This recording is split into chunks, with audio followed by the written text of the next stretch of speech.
आजकाल बरेच पालक विचारतात, की एकदा विकत घेतलेली औषधं आम्ही एक्सपायरी डेट पर्यंत वापरू शकतो का? तर याचं उत्तर आपण पुढील एका मिनिटामध्ये जाणून घेऊया. एकदा विकत घेतलेली औषधं तुम्ही एक्सपायरी डेट पर्यंत वापरू शकता. जर तुम्ही त्याचं पॅकिंग ओपन केलं नसेल तर. म्हणजे त्याचं पॅक असलेलं झाकण उघडलं नसेल तर. मग पुढचा प्रश्न असा आहे, की ओपन केलेलं औषधं आपण किती दिवस वापरू शकतो?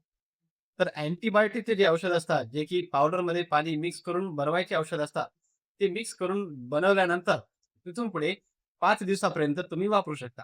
ते चांगले राहतात. 5 दिवसानंतर त्याचा कलर चेंज होतो. ते वापरण्यायोग्य राहत नाही. आणि इतर औषध जे आहे, जसं की तापेचं औषध आहे, सर्दीचं, खोकल्याचं औषध, हे पॅकिंग फोडल्यापासून पुढे 1 महिन्यापर्यंत तुम्ही वापरू शकता. तोपर्यंत ते चांगलं राहतं. त्यानंतर मात्र त्याचा वापरून काहीही फायदा होत नाही. कारण त्यात ते जे औषध आहे, त्यात एक स्वीटनर ॲड केलेलं असतं, जे की औषध गोड होण्यासाठी काही सबस्टन्स आहेत. त्यामुळे त्यात बुरशी वाढण्याची शक्यता जास्त असते.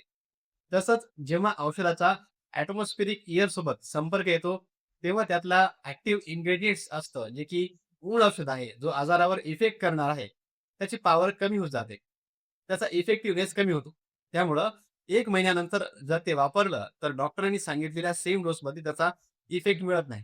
त्यामुळे सर्दी, खोकला, उलटी यासारखी जी औषधं आहेत, जे सिरप फॉर्ममध्ये आहेत, तर ते पॅकिंग उघडल्यापासून 1 महिन्यापर्यंत वापरा. आणि अँटिबायोटिक औषध आहे, ते मात्र 5 दिवसापर्यंत वापरता येऊ शकेल. माहिती आवडल्यास लाईक करा आणि अशाच माहितीसाठी आपल्या चॅनलला फॉलो केल्याशिवाय जाऊ नका. धन्यवाद.